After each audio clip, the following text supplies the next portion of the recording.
Hi, honey. Hi, honey. We're here again Yep. at the Flagler Voice Studio Mm-hmm. doing yet another podcast. Exciting time. Isn't it? Yes, it is. What is this, number 8? Yes. It is. Yes. Very exciting. Numero 8. And I think we're finding our stride. We're getting I better. found my stride on week 1. Did you? Yes, I did. I found my stride when I met you. Oh, very sweet. I know.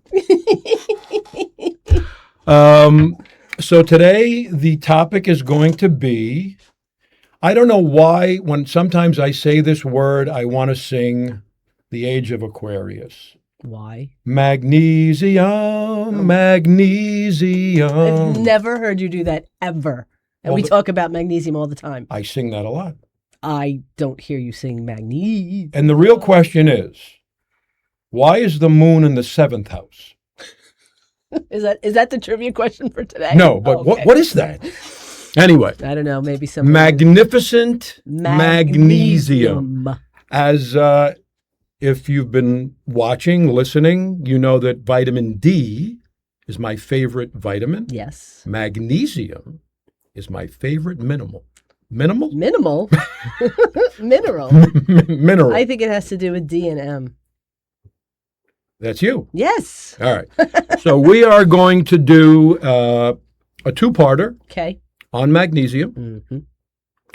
The first part is going to be talking about what it is, what it does, why it's so important.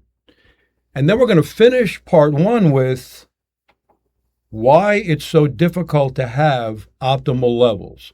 Or another way to word that is, why is deficiency so prevalent and so easy? Okay? Yep. You good with this? Yeah, I think so. All right. So we are adding another segment to previous segments. Oh, So we're going to get to the trivia question, okay. which I think is one of my best. But pre-trivia, we are always going to have today's alliteration. Oh, Why don't you tell the audience what an alliteration is? Magnificent Magnesium. Well, that's an example, but be, a little more. Just put me on the spot. Alliteration is where there's a series of words beginning in the same way. That's the same letter. Same letter. Okay, Yes. so Magnificent Magnesium. there you go. So today's Medium for the masses. All right, you're pushing it. Today's first alliteration. Mm-hmm. Are you ready? I think so. Vim, vigor, and vitality. Which kind of what you want for the best of your life. Would you agree? Absolutely. All right. So that's that. And then the trivia question. You ready for this? I guess. So, first part, is it possible for an NFL game to end with the score 6-1? And if it's possible, how would that happen? Oh, what a question that is. That is a good question. All right, so we'll get back to that. Anyway, We have discussed this in the past, and I should know it. But yeah, well, look, this is hardcore. The sports fans should know this. Okay. And the NFL season is upon us, so I thought that would be an appropriate question. Yeah, I didn't know the NFL season was upon. Anyway, Sarcasm. when was the last time you looked at the hemoglobin molecule? Oh, probably last week. Really? No, I'm kidding. What were you doing? So just, to start with a visual, Mm. hemoglobin carries oxygen in blood. So animals have blood with hemoglobin that carries oxygen. So it sustains life. What is the analog in a plant? I'm sorry. I just What went happened? off on my brain went off on a tangent. It did? Remember when the kids were little, Right? and they would watch this reel or whatever it was back then over and over again? Yeah. Blood. Oh. That's all my whole brain blanked, and I hear Gaetano and Dottie going, blood. Well, that reference has completely disrupted my train I'm of thought. sorry. Hemoglobin, the analog in plants, I mean, oxygen, carbon dioxide. less than a month after surgery, and you're hitting me with blood. Blood. The answer is chlorophyll, Chlorophyll. which is green. Yes. Heme. Red. No. Heme, please. Your You talk. I'm just going to be quiet. your best strategy right now is to say nothing. Nothing. Shh, don't speak. So animals have heme, okay? The heme molecule carries oxygen. Without it, we die. I said heme. Plants have chlorophyll. Yes. If I were to draw a heme molecule here, where am I? A heme molecule and the chlorophyll molecule, Yes. they almost look identical. The center of the heme molecule is iron. Guess what the center of the chlorophyll molecule is? I'm just going to take a wild guess and say magnesium. You're correct. I figured. I did a presentation on magnesium years ago for the chiropractors, and I came across that graphic, and I said, that's stunning. Mm. That's how important. Anyway, I Yeah. just thought that's interesting. And that does get to the concept of what a good food source of magnesium is, which I'm sure we'll talk about later. We are going to talk about that in the second part. Anyway, what does magnesium do? Lots of stuff. As always, we should be making this relevant to, what's the title of the podcast? The best of your life. So our job is to communicate, educate about magnesium as it relates to the best of your life. Right. So I have a few things here that magnesium is involved with, governs, concepts, energy, muscle, nerve, the cardiovascular system, your metabolism, bone, and sleep. Would you agree? In order to live the best of your life, all those things should be functional Yes, Doc. and working well. Indeed. Without magnesium, that does not happen. Yeah. Okay. Pretty intense statement. It is. So let's start with, and I don't know who's going to, I don't know who listening is really going to appreciate this. Maybe somebody in science, doctors that once, took classes, learned about magnesium. For 20 years, I'm reading in textbooks that magnesium is involved in anywhere from 300 to 350 biochemical reactions, which is a lot. Mm-hmm. And I questioned that a year ago, and I did some research. Do you know that it's actually 600? Yes. Do you know that it could be 800? Yes. All right. The only reason, though, is because you told me. What is this telling us? It's telling us That it's there are extremely important. At least 600, maybe 800 chemical reactions in the body that don't work properly. That's the key. They'll still work, but inefficiently without magnesium. Yeah. Why is that? So if there's one takeaway to this part of the episode, it's that magnesium is required to stabilize the molecule, and we're going to identify this molecule in a second, that is responsible for cellular energy. So even if you don't want to know that the molecule is ATP, adenosine triphosphate, you have to have an appreciation for cellular energy. Cells do things, they make proteins, whatever else they do, but nothing works in the cell without energy, and in the form of ATP. Right. And let's go off on a little bit of a tangent here. I want the audience to know the difference, because I hear people use these terms a lot improperly. Okay. Fuel versus energy. Right. So let's talk about the fuel. You need fuel to make energy. Think of a car.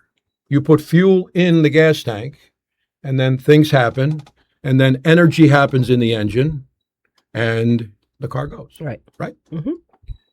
So when we say fuel, we're talking about food. Right. And more simply, It's the glucose from the carbohydrates and the fatty acids from the fats and oils we consume. And it's a bit complex, but it finds its way into the cell, goes into the mitochondria, and those fuel sources are converted to make energy in the form of ATP. That's really all you have to know. For the purpose of this podcast, that ATP doesn't work unless magnesium is attached to it. And I got to tell you, you rarely see magnesium attached to ATP in textbooks. No, you're right. We didn't learn that. Nope. So therein lies the universality of magnesium. You like that word? I do. All right. So another way to look at this is, do you remember reading ever that ATP? I think I asked you this the other day, and I know the answer. You said no. You asking it here so you could let everybody know again that I didn't know it? Well, I'm giving you a second chance. Alrighty then. I know it. I already know what you're saying. Do you remember ever reading that ATP is the currency of energy in the human body? I told you I didn't know that. You do know that? I do. Okay. You maybe were talking to somebody else. Maybe. Maybe myself. Currency, you kind of think of like maybe money, right? So it's the currency of energy in the human body. Mm-hmm. This is what magnesium does. Oh. It makes that currency spendable. Ah, You like that? I do. Thought you would. So magnesium basically enables, activates ATP, which makes everything happen. It's liquidating funds. What? You talked about you. I went into currency. Okay. Where were we? All right. So that's that. What else do we want to know? Okay. So do you want me to go over the 600 reactions? I could. Yes. Oh, but sorry, no, because we don't have the time. We don't have the time. But what we can do is we can generalize these reactions and put them into buckets that Makes sense. basically tell us. How do you make it the best of your life? There you go. These buckets. So number one, we've already talked about cellular energy. Let's talk about muscle contraction. Mm-hmm. And while we're at it, let's talk about muscle relaxation. Yes. So as chiropractors, we see tight muscles all the time, right? Mm-hmm. People get cramps. Yes. Okay, so this indicates that muscle is not relaxed. Right. That sometimes, and in fact quite often, indicates a suboptimal level of magnesium in the body. And there's another duality here that we need to mention, and it's calcium and magnesium. So calcium makes things activate, makes things contract. In fact, you cannot have a muscle contraction without calcium. When you study how a muscle actually contracts, ultimately it's calcium going into the muscle cell and it kickstarts the contraction. You don't want that overdone. Right. You want that imbalance. You want to be able to balance. relax. Yep. And that's what magnesium does. Right. Magnesium, it has to do with where it sits on the membrane, but magnesium will come in and just put a stop to the influx of calcium. So calcium's important. You need things activated. You need muscle contraction. But magnesium creates the balance of contraction and relaxation. What do you think? Good? Yes. Anything to add? No. I'm giving you every shot here to jump in. The audience likes to see you on camera. Well, All right. you're pretty much saying it all, so. Nerve impulses. Yes. Same thing. Same concept. Same concept. Balance. Right. So Not excitability and right. and So once again, we don't have to go into the specifics about how a nerve impulse, but things don't happen unless you have that action potential along the nerve. At some point, you don't want that going too much. That's polarization. You need to depolarize. There needs to be a balance there. Well, magnesium comes to the rescue, and magnesium makes sure that that impulse is steady and proper and not overly excitable. And this has to do with pain sensitivity. When things are hypersensitive, it could mean that there's not enough magnesium to regulate the nerve impulse. Right? Yes. Anything more you want to say on that? No. Wow. Heart rhythm. We have patients, and they tell us that they have arrhythmias. This is an irregular heart rhythm, which has to do with the electrical component of the heart. Okay.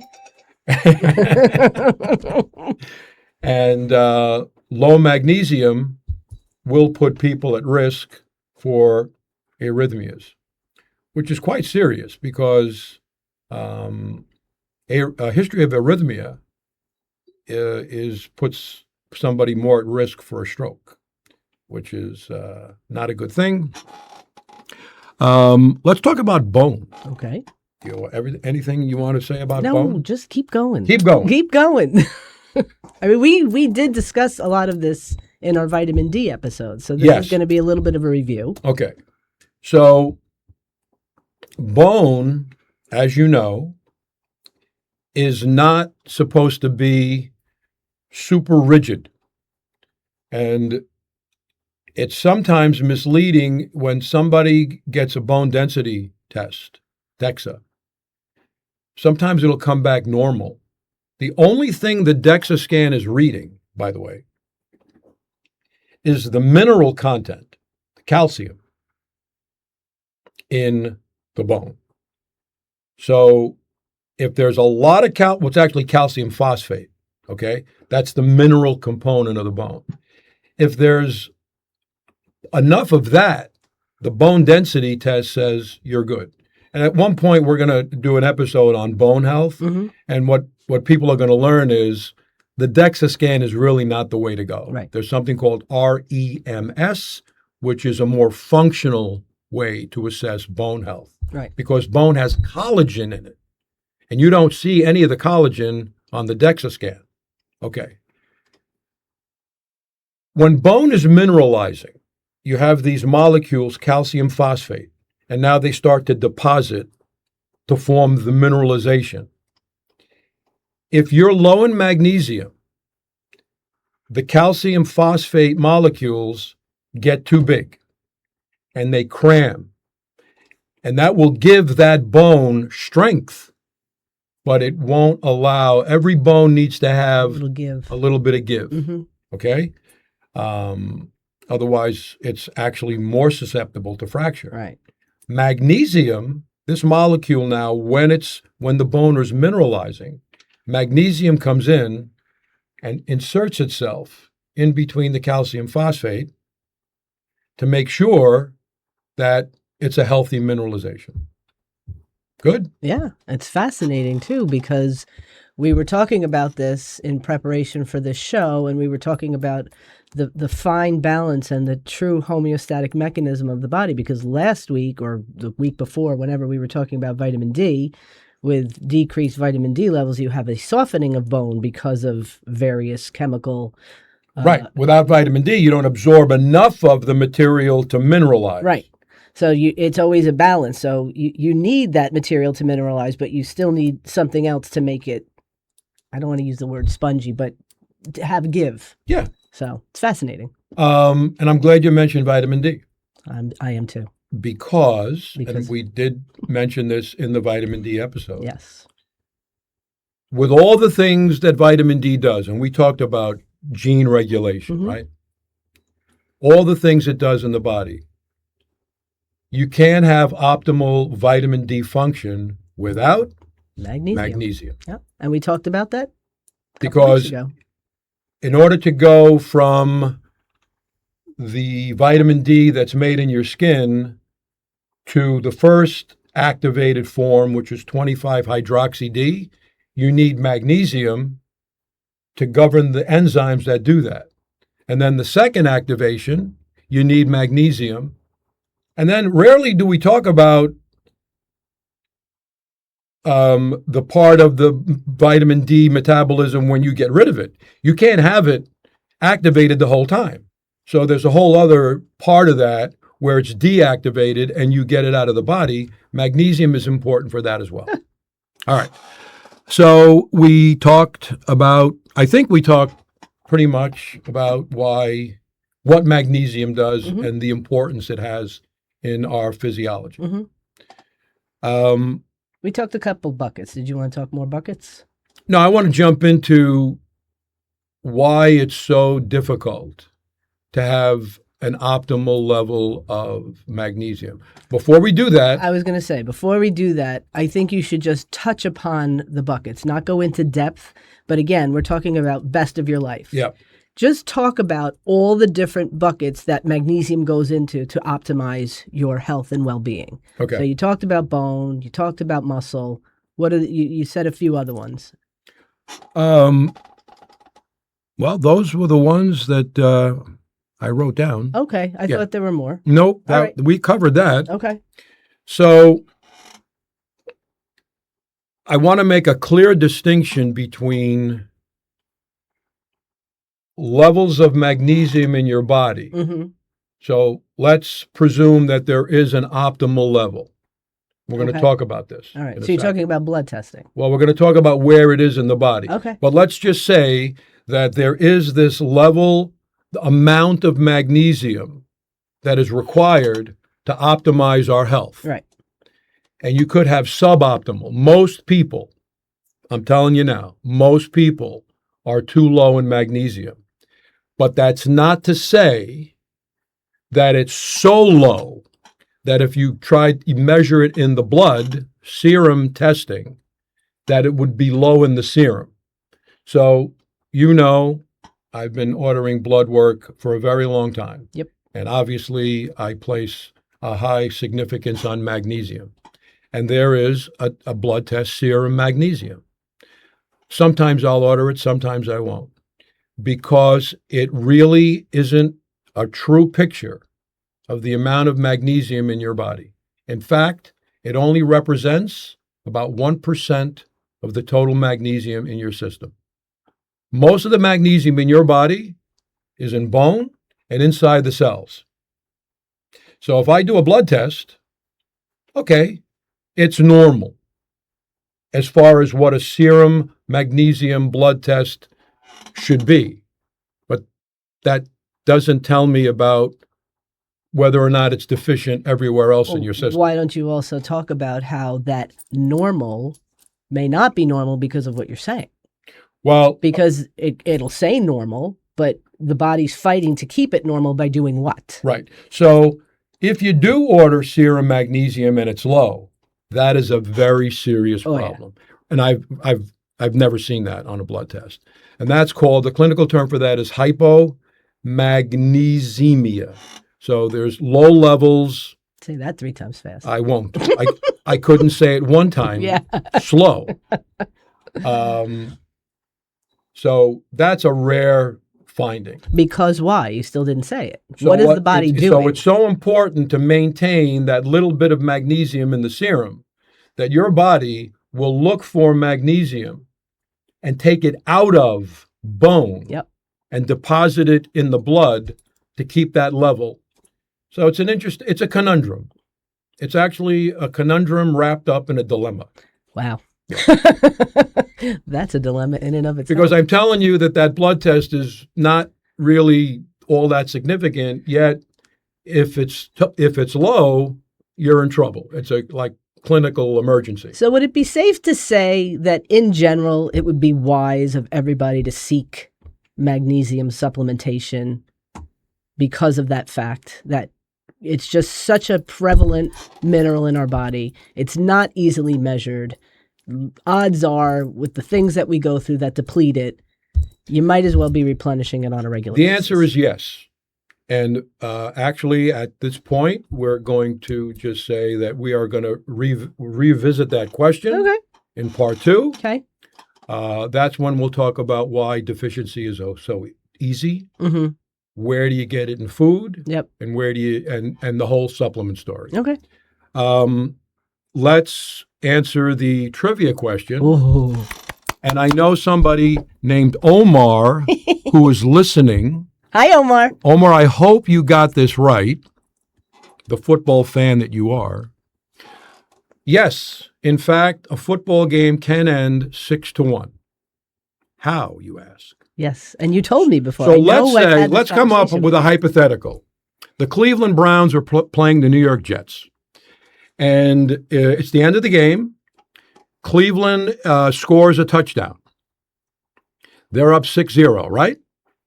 For some reason, Cleveland says, I want to go for a 2-point conversion. Okay. They go for the 2-point conversion. Quarterback drops back.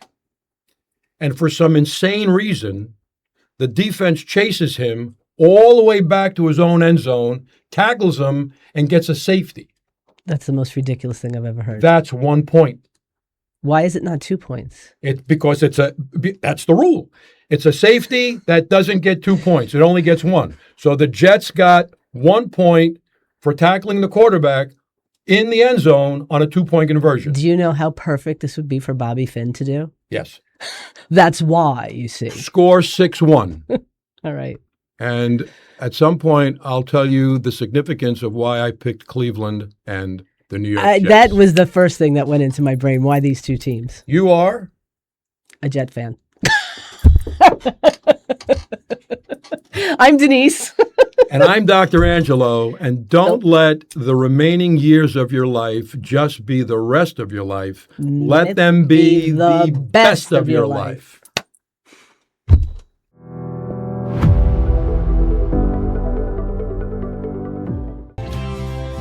Things are truly better with us.